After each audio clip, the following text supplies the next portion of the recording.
I'm wearing this beautiful suit and I'm in love with this color. Then wearing these earring. Done. Now let's do the makeup. First I'm using the concealer to hide my dark circles.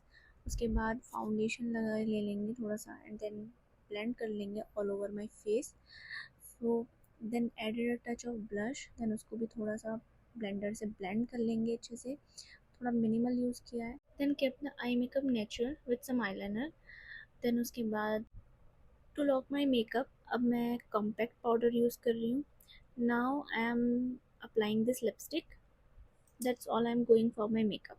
Just adding a small bindi to complete my look.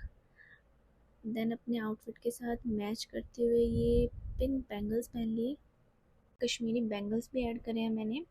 And this is the final look.